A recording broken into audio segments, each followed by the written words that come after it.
Welcome to Crime Corner Investigates.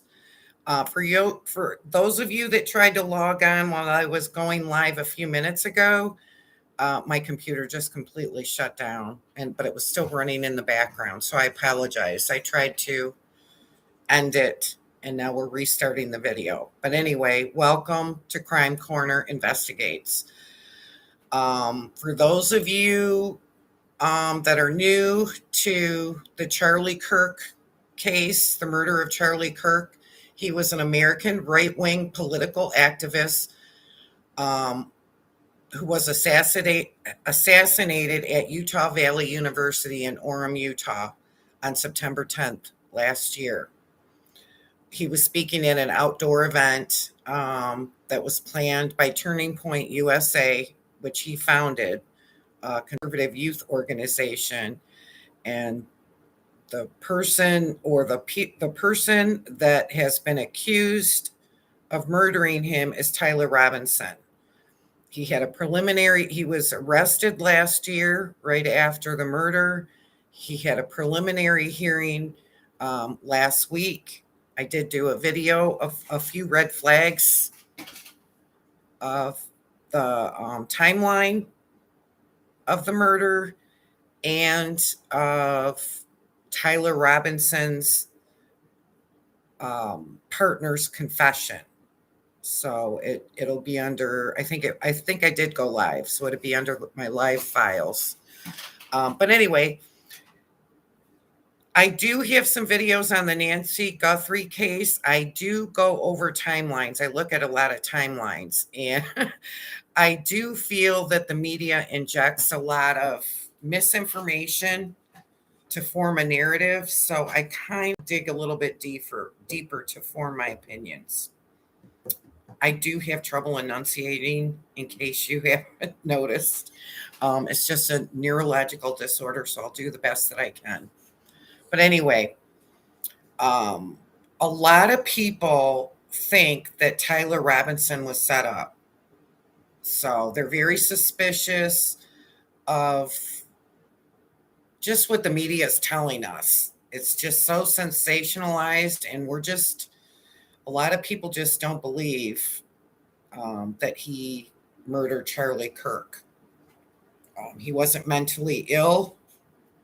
We don't know a whole lot of any red flags in his previous to the murder, except for what we're being told about the investigation and some media reports. So the judge is going to decide whether we're going to have a trial, and the trial would be scheduled. We'll find out in September, and the trial will start in September, I'm guessing. And I'm sure that he will be going to trial because there's a lot of evidence against him. But I've kind of picked apart a lot of stuff. So we're going to go over that today. We're going to go over Charlie Kirk's security weaknesses that day, where he was vulnerable, who benefited the most from his death, and who had the capabilities to pre-plan and set up Tyler Robinson. And lastly, does the evidence fit that the murder was staged by someone other than Tyler Robinson? There's a whole lot of theories going around.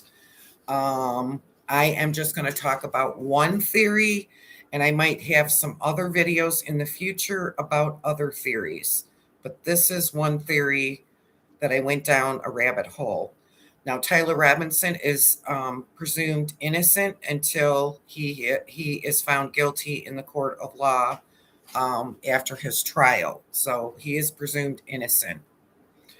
And any theories that I talk about are just theories. I'm not accusing anybody of anything. It's just a possibility, a theory, a rabbit hole I'm going down for entertainment. Let's just say that. So the first thing we're going to talk about is Braun Harpole. I don't know if I'm saying his name right. I apologize. He was head of Charlie Kirk's contracted private security detail. He was hired through his own firm, Integrity Security Solutions, to provide protection at Turning Point events. He was an in-house employee of Turning Point.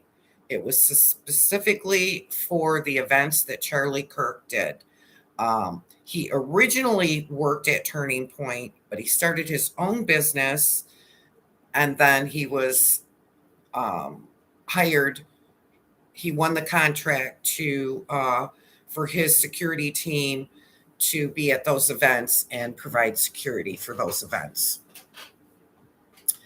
Now, I watched an interview where Brian Harpole was interviewed by Shawn Ryan, who's a former U.S. Navy SEAL and CIA contractor who was the founder of Vigilance Elite, a technical training company that has expanded into massive media platform. The interview I watched, I mean, it might be on other channels, was on the Behavioral Arts YouTube channel. Betro Spidey Akalian, award-winning mentalist and behavioral body language analysis. I just wondered if he had any red flags. I didn't really see anything suspicious except for one thing. And so that took me down the rabbit hole.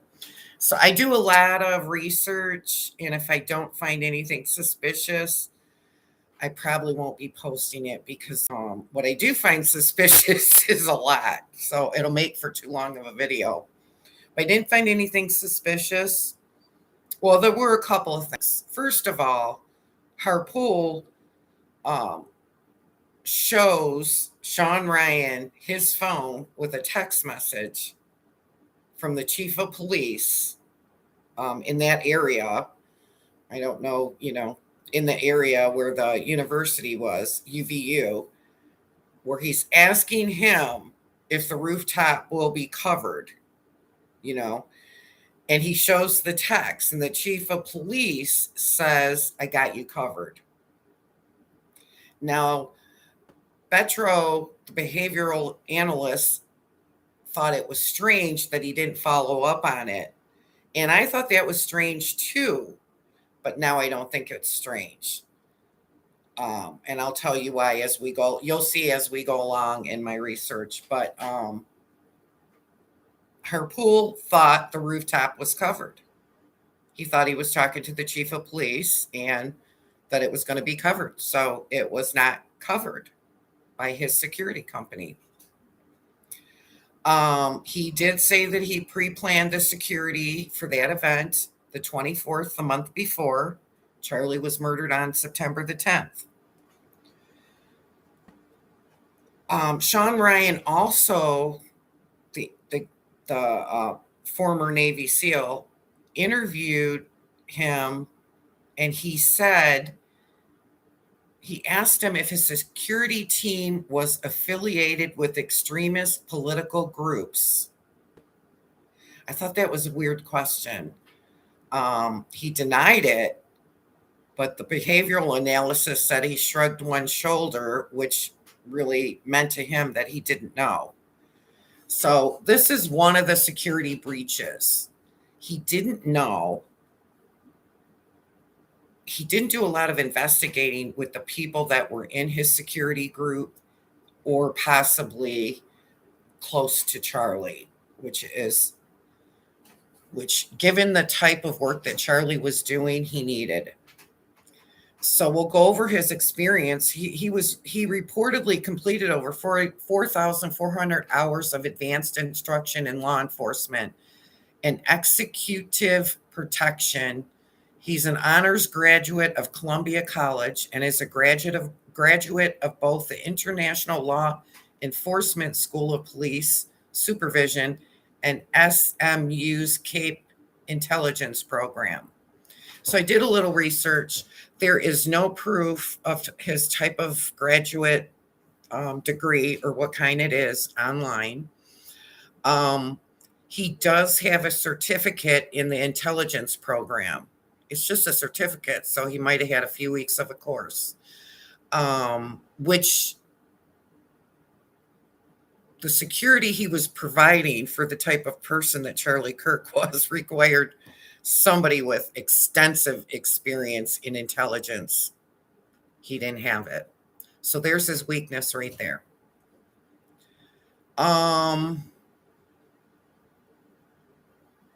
He the thing about it is, though, he's a 14-year veteran of a police force. I must have lost my notes on that.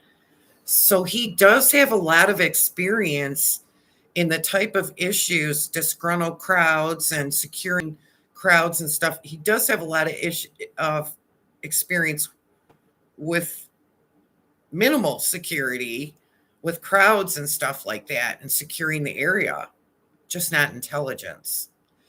So the fact that the rooftop wasn't covered, he would have had enough experience to make sure. And so that's where we'll get a little deeper into that, because those two things, that raised a red flag for me. He had enough experience to make sure the rooftop was covered, but he didn't. He didn't have enough experience for intelligence security. So there is another guy, a former special police unit operator and former manager at Gavin D. Becker and Associates. He does specialize in billionaire close protection, estate security, high-level threat assessment, which and anti-assassination planning for private clients. That's the type of experience he specializes in that. And he gave a list of reasons why Harpole was not didn't have enough experience for that. Which it's all over the internet that he didn't have enough experience. So that's nothing debated. That's not in debate. We're just talking about it for this presentation. What was Kirk dealing with in his final months? That's what I was really interested in. There were reports that his $1 million donors were pressuring him, and it was reported text in a private group chat that he lost a $2 million a year contract. There were reports that people in Netanyahu's orbit were applying indirect pressure on him. He was doing Epstein file advocacy, which that's very controversial, and that was big in the news, or it was coming to be big because it was big recently after his death. It was coming to a head around that time, which could be another rabbit hole I'll go through for a later video. I'm not sure. He was pushing for full disclosure, supporting the survivors, criticizing how Trump's DOJ handled the files, and opposition to the Iran war. So these are the things that are going on just before his death that made him a high threat because of what he's talking about. So the one thing we're going to talk about was the biggest thing is the opposition to the Iran war. That would be an intelligence threat. So as of mid-July in 2026, the U.S. military under President Donald Trump is actively bombing targets in Iran as part of an ongoing U.S.-Israel war against the Iranian regime. A lot of people know about that. Some people don't. What did Charlie say about that before he died? So there's a recent war going on that President Trump is actively bombing targets in Iran, but Charlie died in September. What was going on in June of 2025, before Charlie died, was publicly warning against a big war with Iran, calling a full-scale regime change conflict and catastrophic mistake, and arguing Iran would be far harder than Iraq or Afghanistan. Joe Kent and others say that around June 2025, Charlie personally urged him in the West Wing to stop us getting into war with Iran, and that Kirk was worried hawks around Trump were pushing too far. On his show, he criticized people like Lindsey Graham for pushing regime change in Iran.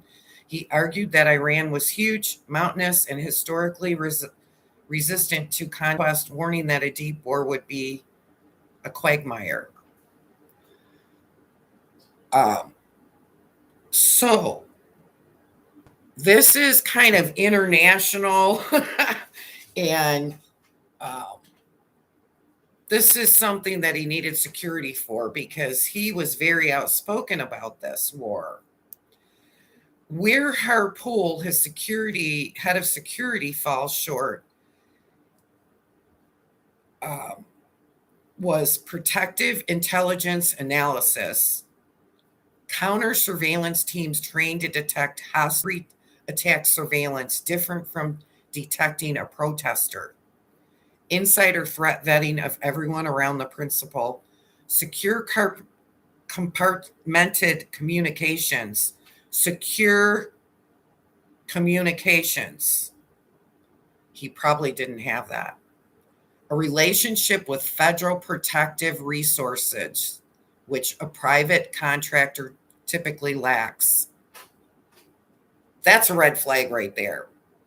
He needed federal protection. He was very close to President Trump. He was an advisor to him. I don't have it in my notes right now, but I went into detail about it. For several years, he's been really close to Donald Trump, and he could speak his mind. And Donald Trump favored him. He viewed him very favorable. He was very, warm towards Kirk. So he was real close to him. So he needed federal protection, and he didn't have that. Insider threat vetting of everyone around the principal, which is Kirk. We said that. Foreign spy services that know how to stalk targets, hide in plain sight, tap phones, and set someone up to take the blame. He doesn't have any of that experience. He's been overseas with Charlie, but from what we see, he lacks that experience in his biography that's on his website.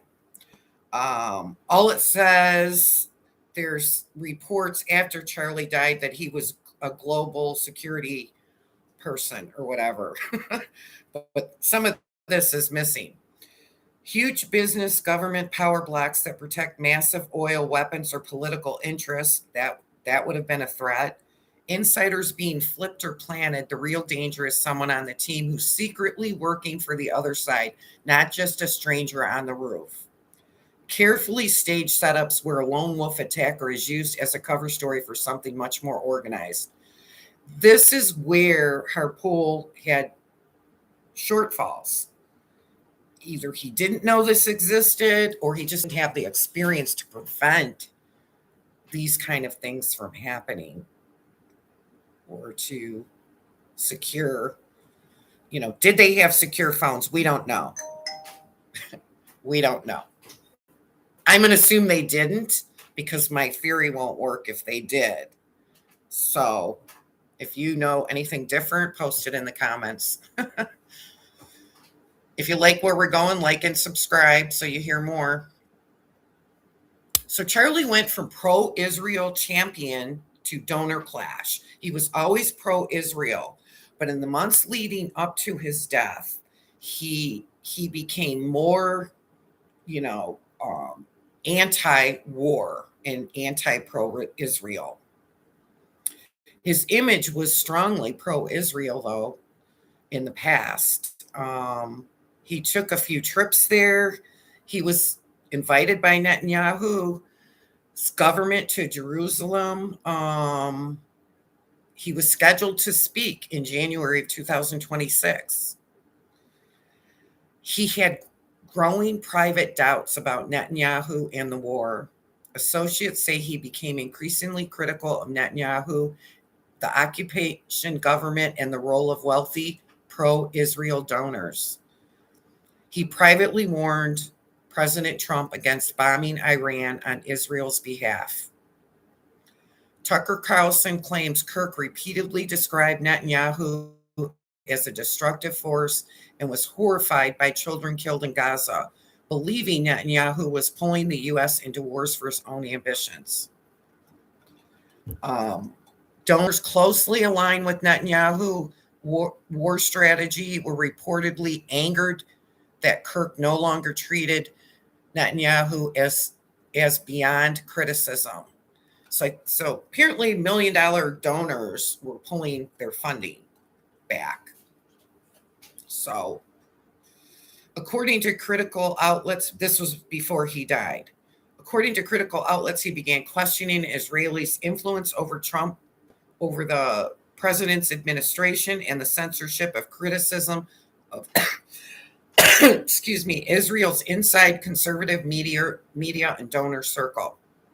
In leaks, texts, he complained that Jewish donors were bullying him and playing into all stereotypes, saying they were leaving him no choice but to leave the pro-Israel cause.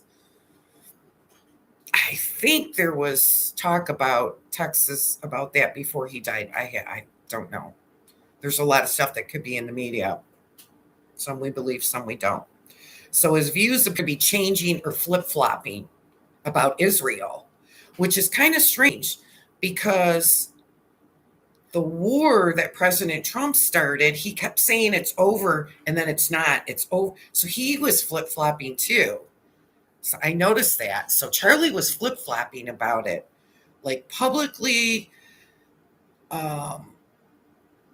He was defending Israel, but privately and later he was skeptical. And so there's a lot of reports. The biggest thing, though, is according to reporting on his station that he would talk on, he did a poll, and 90% of his base said the U.S. should not get involved. A huge majority of his own audience opposing U.S. intervention. I don't have the time on that, but it was before he died. So he was torn between his base, some of his donors. He was just torn in all different directions about this. So I'd say this is the biggest controversy that could be related to his death because it's international, it's big. Hold on, I'm going to turn my earphones on. So I pointed to that as the biggest thing. And then I definitely decided later that there was one country that benefited from this war in a big way, and it wasn't Israel. So analysis looking at the 2026 U.S.-Israeli war with Iran and earlier Israel-Gaza fighting highlight. I don't want to get into it too much, but oil and gas prices have to do with this next segment. Middle East wars and wider regional instability push global oil and gas prices up. Recent coverage notes Russian oil prices reaching 13-year highs as a result of the U.S.-Israeli-Iran conflict. Higher prices give Russia more revenue per barrel, which helps plug budget deficits and finance its own war in Ukraine, despite sanctions. Because remember, there's dozens of countries that have sanctions against Russia for going to war with Ukraine, which I think it's over the lithium that's in Ukraine. I don't know. Don't quote me on that. But I think that's why Russia, because their main industry is oil in Russia. Some reporting suggests that the president has quietly eased parts of sanctions enforcement on Russian oil because global supply is tight due to the Iran war, effectively giving Moscow more room to sell energy. Russian analysis note that the Middle East crisis reshuffled Washington's priorities in ways that financially benefited Russia. Even the war in the Strait of Hormuz crisis mainly hit Gulf exporters. So we bombed, I guess, that Strait of Hormuz, and the exporters of Iran, Saudi Arabia, Kuwait, Qatar, Iraq, UAE, they all lost that choke point, stopped their oil from being sold. So that made other oil be in more of demand, which raised their price. Crude exports mostly move by pipeline and separate sea routes. Baltic ports like Primorsk, Usk-Luga, Black Sea port, and Pacific routes. They don't depend on that Strait of Hormuz that we bombed. So when Iran in the war disrupted Gulf shipments, Russian oil kept flowing via its own routes. But global prices jumped, meaning Russia earned more per barrel. So they're the biggest winners in this war. A Guardian-based analysis cited by Fortune estimates that Russia earned about $7 billion in the first 2 weeks of March this year alone. $7 billion. Red flag there? There's a red flag there. Alone from fossil fuel exports, calling Russia the single biggest winner in the near term for the Iran conflict. Russia's the biggest winner. Charlie Kirk speaking out against the war, that made him a huge threat. We're talking a lot of money. One estimate in British press puts the annual extra take at around 3.5 trillion rubles, which is 34 billion, enough to turn a looming deficit into a surplus. Russia's deficit in 2025 was 72 billion. And because of the war in Ukraine, they're losing a lot. Their deficit is bigger and bigger because we have sanctions. So a lot of these countries are not buying goods and services from Russia to try to get them to stop the war. I don't want to go into that too much. The point is, there was Russia that was going to benefit with this war, and Charlie was speaking against it. So he, in a sense, was kind of like an international politician. But he was in way over his head, and he didn't have proper security. Think about that. He didn't have federal protection. Why? That's weird. It's just a week. He got too big too quick. I don't know the whole story, how big and fast he got quick, because I've never heard about him until he got shot. But I don't watch a lot of politics. But the Financial Times calculated that after the Hormuz crisis pushed oil sharply higher, Russia was earning up to $150 million per day in additional oil revenue compared to before the spike. I could go on and on and on. Okay. So Russia had the most to gain with Charlie's death. We don't need to go into detail. Would they be upset if President Trump didn't go to war? Yeah.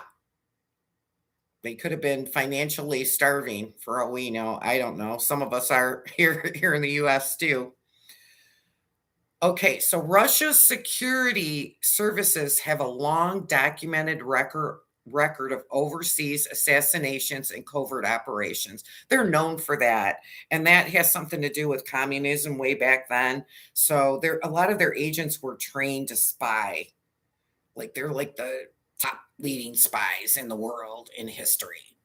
You can do your own research on that. But anyway, there's a lot of evidence about it. But there's no evidence that he or the Kremlin ordered Charlie Kirk's killing. We're just speculating possibilities. This is just one. There's probably a lot of people that had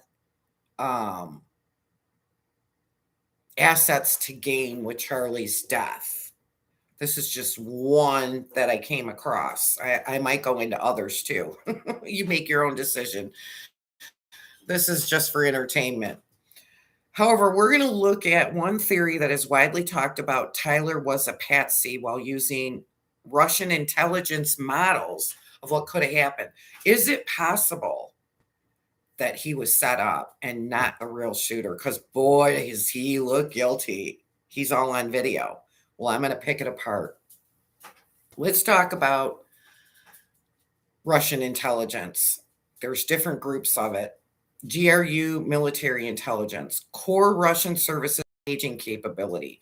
This section of their intelligence specializes in covert operations, sabotage, assassinations, and special tasks abroad, often linked to violent and deniable actions. They also have special forces that can do on-the-ground recon, weapons staging, and exfiltration. They also have a record of kinetic ops in Ukraine, Europe, and elsewhere. Explosions, poison, sabotage make it most likely armed for any complex physical staging or parallel shooter scenario. They also have foreign intelligence services called SFR that focuses on long-term espionage, influence abroad, recruiting assets, running illegals, managing deeper cover operations.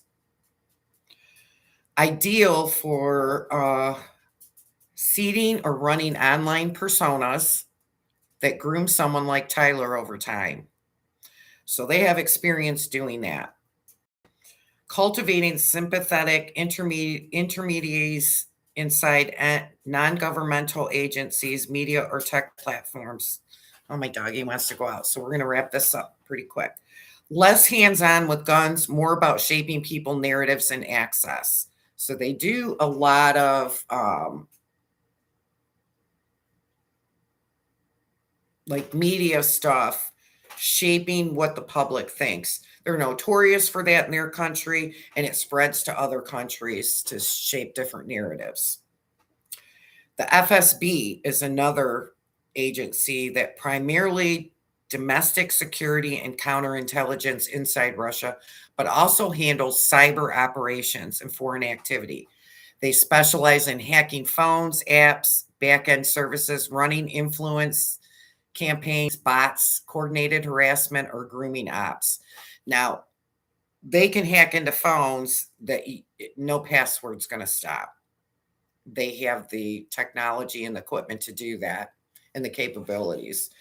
Coordinated active measures. Modern Russian doctrine blends these services. They coordinate all these agencies to for cyber attacks, disinformation, recruitment, narrative shaping, and physical actions and staging in the real world.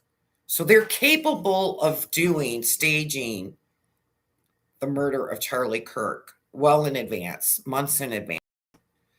So they're capable of it.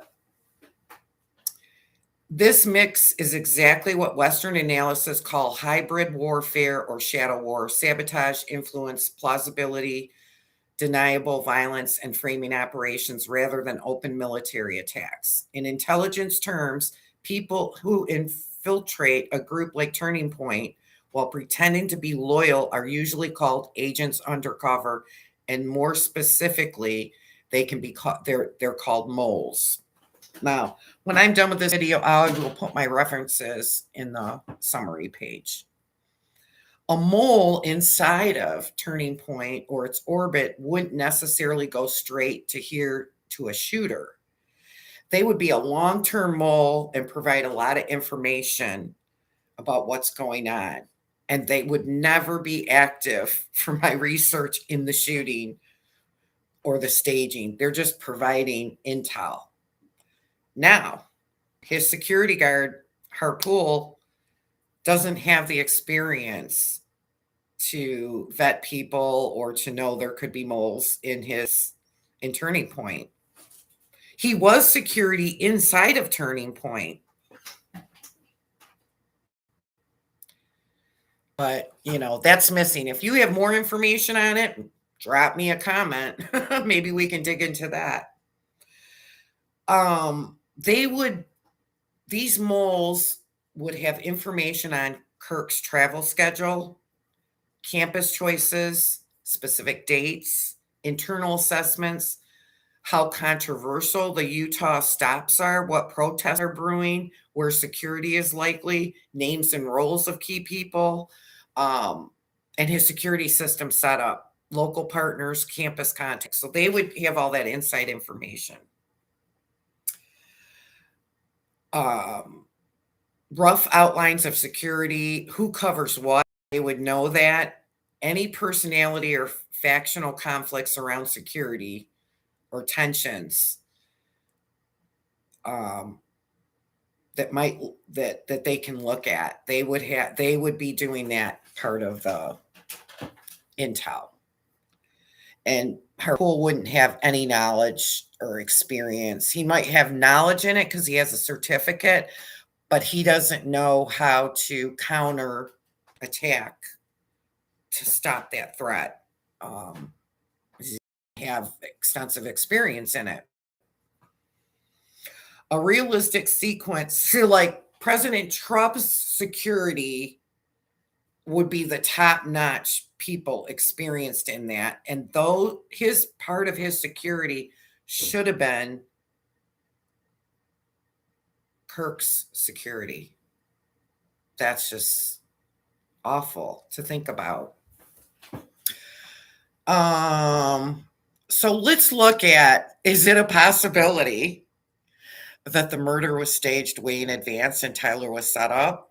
Let's dive into it. I dived into it, and it's a possibility. It's one possibility.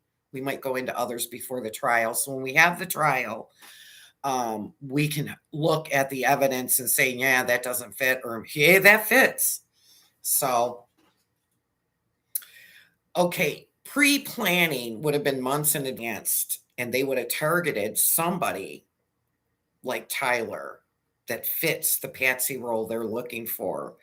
So let's say if you were in a meeting, you're gonna say somebody that's really easygoing. Who's your target? So they're gonna look for somebody maybe that is gay, that would fit the role, the theme that they want people to think murdered Charlie. Somebody that's just easygoing and easily led. I mean, who knows how they picked him. But phase 1, recruitment as a harmless helper. There was all kinds of scenarios I went over with AI. I have Perplexity Pro, and it has several databases. So it can pull data from a lot of articles and put together a scenario for me. And there was no scenario that worked except for this one. So I will be honest with you. I didn't just pick the scenario.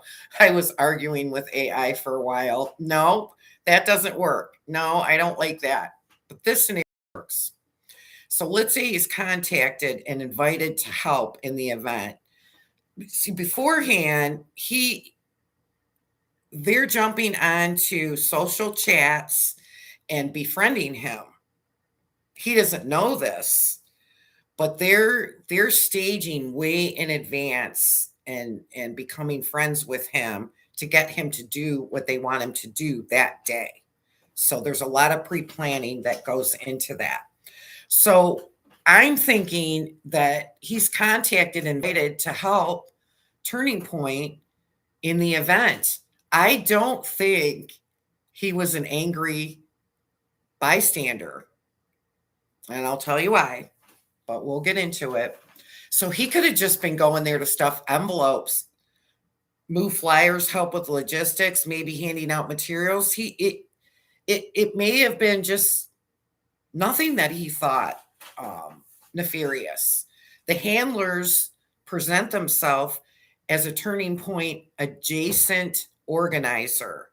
Now, when Tyler Robinson is shown on video in court, day 2 for trial. He goes to Turning Point that day, leaves, and comes back. Both times he's in shorts and a maroon t-shirt and a hat with a white logo on it and white tennis shoes. He's looking right at the camera. He's looking around and everything. You can see his face. He's not hiding. This is in the morning. He leaves and comes back, and he leaves and comes back. He has a backpack. No rifle, whatever. Could he have a rifle in his backpack taken apart? Yeah, he could. But the first time he goes to Turning Point, after he leaves his car in the parking lot, he goes to talk to Turning Point employees. That's what they said in court. So he's planning on murdering Charlie Kirk, and he goes there to talk to employees about what? Could be about a job that he was supposed to do there. Nothing nefarious. That's what I think. Or that's what fits my narrative that I'm trying to push in this video that might work. But he goes there to work that day. So he may think that he's helping with the event, and he feels useful. He's not threatened or anything. So he goes there that morning, and this is all set up. So he's on video when they do kill Charlie. He's already on video that morning. So he's at the scene of the crime. So checkpoint, they got that check. The third, so then he goes to Chick-fil-A. If you watch Court TV, trial 2 or day 2, the whole video, the detective goes over what they're seeing, and you can see him. So he leaves and he goes to Chick-fil-A. That's what we're told. I don't think we have any video of him at Chick-fil-A. We don't know if he met somebody there. We don't know. But he has a backpack. He leaves to go to Chick-fil-A. Then the detective tells the judge that from Chick-fil-A, he heads out to the wooded area. We have no video of that. I went back a couple times. There's no video of that. This is the detective telling us this. Because I'm like, does he have his backpack right? No, first they show him on the steps. I'm not sure if it's before or after. And he's wearing long pants. I can't tell if he has his backpack, but he's wearing long pants and a hat that's got a white logo, but we can't tell. And he's hiding his face in the video walking down the steps. We can't see his face. That could be the imposter. But the detective is saying in court that that's him. And he changed his clothes. He changed his clothes after he left Chick-fil-A. Okay. But I'm thinking that could be the possibility of the imposter. And actually, Tyler could have went somewhere where there's no cameras and stuffed envelopes or helped with something, not even knowing what was going on. So that's a possibility, because why is this guy's legs not showing and he's got pants on? Because they don't look like Tyler's. That's a possibility. But anyway, so they show him, they say he's walking towards the woods. So we don't know if the kid has shorts. We don't know if he has pants. We don't know if it's the guy, because we don't see that part of the video. All we see is this guy with pants hiding his face, walking down the stairwell. So then they say in the video, they show him climbing up on the roof, really far away. I couldn't see it. But anyway, there is another video that's going around with him on the roof, but we can't tell that it's him. And he's laying in this position looks like he's going to shoot somebody. And then he jumps off the roof. Now, his partner, Lance, says he can't tell if that's him or not for sure. It looks like it might be him, but he can't tell for sure. So we can't tell for sure. This could be the imposter. The imposter, after Chick-fil-A, could have actually met him there. Somebody could have met him there. He could have actually brought his rifle to help out with security and gave it to somebody to use. Somebody that he met online that has been his friend for a few months telling him, yeah, we could really use you. And he thought he would just, that's what I'm thinking, real innocent. AI wanted to go into this really kind of weird scenario. And I'm like, no, I think it could be really innocent that he didn't even know. So the handlers present themselves as an agent, a Turning Point agent, organizer. We're helping with the Kirk event. We could use an extra pair of hands. He feels useful and included, not threatened. Phase 2, at some point before the event, they bring up security concerns. The school security isn't great. We've got a guy who does security but needs long gun to feel comfortable. So he might have brought his gun to help out. So when he went, so they might have said, did you bring your gun? Is it in the car? Go get it, or wherever, or meet me at Chick-fil-A's so I can have the rifle. That could be how the rifle got there. But we do not show a video of a guy in shorts walking towards the woods. There might be one, but I didn't see it in court. So they ask him to bring his rifle, not for him, but for a security guy. You're not the one using it. We've got a professional for that. He just wants his own gun tied to the event.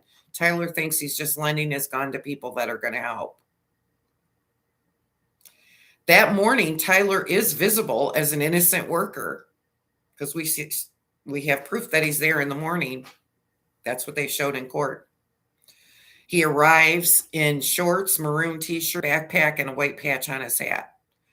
But later, he is seen open-faced on video talking to staff and moving casually around campus. His tasks are menial and harmless, carrying materials, being told where to stand and wait, possibly being sent on small errands inside a Sorrison. The rifle is either already out of his possession, handed off earlier, or still with him, but with the understanding that it'll be turned over to security that day. We don't know. We're just making this up. But it's possible. The handoff. At or near Chick-fil-A, a handler or security guy meets him.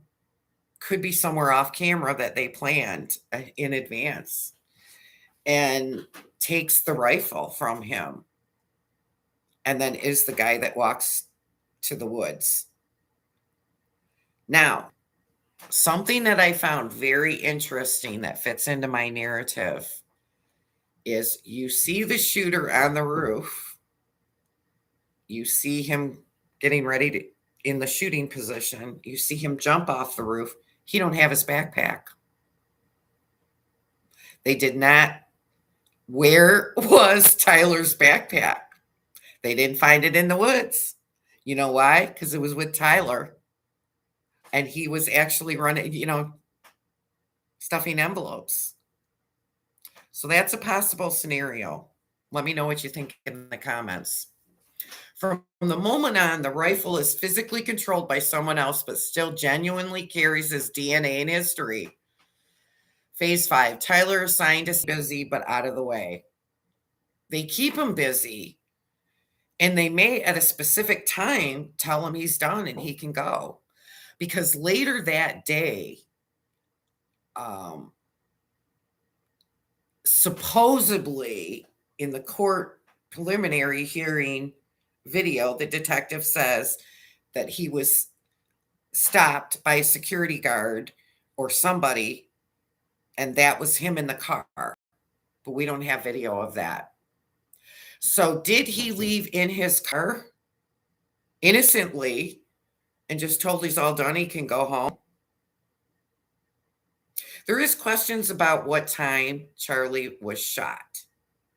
In some of my media I looked at last week. Is it possible Tyler was sent home, left a little bit too early? Do we have any time? Are we going to find that out in court? Is there a time in court? Is that going to be in dispute?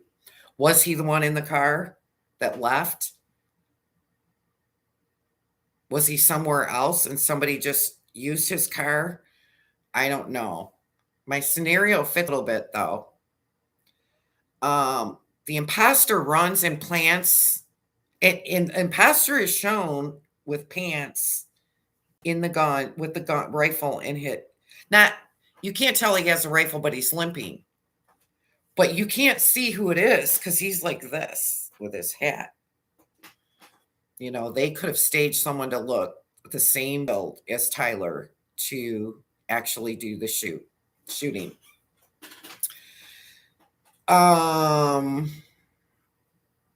But he's the one, the guy with the pants would be considered the imposter. And Tyler could be somewhere off camera working, unsuspecting and knowing what's going on. Now, how do you account for Harpole thinking that the rooftop was secure from the chief of police? They could have hacked his phones and pretended like they were the chief of police. They're notorious for doing that. They don't need your password or anything. Google it and look it up. They have the means to just hack over and start talking to you. That could have been set up so that roof would be open. Because I did some research, there's no other place. Experts say there was no other place a shooter could have been to take a good shot at him. So it had to be someone on the rooftop. And it sure does look like Tyler, but he might not even have been there. So they could have hacked into his phone. Another thing is, if you watch the preliminary hearings with the text messages, and I think it was day 4, the text messages change. And they say a lot of weird stuff that people are like, that's not how his age group thinks. It could have been hacked. He didn't admit he did it. He didn't say any of that his phone could have been hacked. When he found out that it was possible that it was him, he might have told his dad, I'm going to turn myself in because I have nothing to hide. And that's how he turns himself in. That's a scenario I think works. If you think it doesn't work, tell me why you think it doesn't work. But I thought that scenario fits in. Or do you have a better scenario that might work? That there's another shooter, that Tyler's in cahoots with somebody, and the real motive is his hatred. But yeah, his hatred and all of that could have been staged through the phone. Getting into the phone accounts, zero-click exploits. They use expensive custom exploits that infect the phone just by sending a message. No click, no install, no visible sign to the victim, full access to messages and apps. They could have done that months in advance. Baseband or network level compromise. They compromise the mobile network itself or use IMSI catcher, fake cell tower to intercept the calls and texts. Now, Russian intelligence is capable of this, so it's not a stretch. You can research yourself. Supply chains or OSL level backdoors target the phone brand, model, operating system with custom malware that hides deep in the system. Persistence survives reboots and looks like normal activity. Deploy commercial or in-house spyware, records calls, reads encrypted messages before or after the app decrypts them. It can turn on a mic or a camera. It's delivered silent, pushes, message apps, or browser exploits. Taking over communication channels. They could have taken over the Discord session. They could have hacked into that. They could have hacked into the victim's number to a controlled SIM. They could receive and send SMS messages as the victim, reset passwords, blah, blah, blah. And they could infect the phone so messages are captured before the encryption or after decryption. Shadow drafting and scheduling. Prepare draft confessions. They might have had the confessions all prepared, messages and planning. He may not have said that at all. They might have mimicked him with slight distortion because they might have used models or whatever to imitate him. But there's a lot of people saying those text messages don't make sense. Like, he's not talking like his neighbor would. So there's a lot of people that think that's very suspicious. And the person that could be, the country that could be responsible, Tyler's got to be right near there so his phone pings. So he's there. But he can't be on camera. He's got to be hidden. Let's keep moving on because I go on and all on how they hack everything.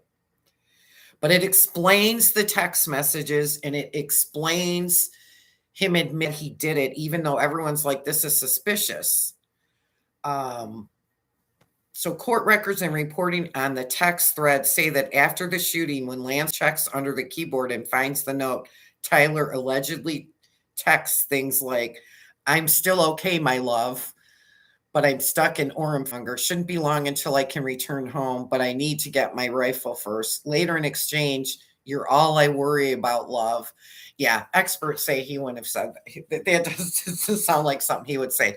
A forensic psychiatrist quoted in coverage event points out that the phrase my love and the overall stiffness of the writing are not typical for his age and sound old-fashioned. So my theory with them hacking into the phone, in Tyler's phone, is possible. A theory that they hacked into the Discord groups and said that he did it, because I think he admitted it in the Discord text message group and told all his friends. What did he tell his dad? Did he tell his dad, I didn't do it, but I'm going to turn myself in because I didn't do it? And are we hearing that story right? Have we heard his father say anything about that? We've got a lot more to investigate to see if this theory works. Maybe it wasn't Russia. Maybe it was some other intel. Maybe it had something to do with Epstein files. But I think that Harpole's phone was hacked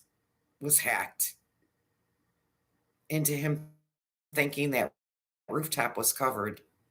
That's just basic kindergarten security. So I don't believe he would make a mistake like that. I just don't. That doesn't fit with his experience. Because he does have security experience. He doesn't have intel experience, like intelligence experience, to know that maybe the phones are, that like the government has secure types of apps that nobody can hack into. Charlie and Harpole did probably have that. So they were just easy targets for. This was probably nothing for them to pull off. They just had to find some kid or some guy that looked like him. They could pay anyone to do that. I'm not kidding you. So, I did some research thinking that they staged those videos. But from what we know with what they've done in the past, that's not how they operate. They don't do that. They set someone up. They want it to be an authentic video. So when we go through trial, they probably will have authentic videos because the research shows that they don't do that. They literally put you in that spot. So they have an actual video of you there. So that video is probably real, of the guy jumping off the rooftop. It's just not Tyler. So they don't have to fake a video. But yeah, it says it's mostly unlikely that they did that. I will put the sources in my summary. If you want to read more up about intelligence, though, I mean, just you can Google things. If you have an idea of a possibility of another someone who else would benefit from his death, like the Epstein files, I don't want to go into the Epstein files because it's just so. Ugh. I might though. I might do that. But so far, I don't think he was in cahoots. I think this poor kid was set up.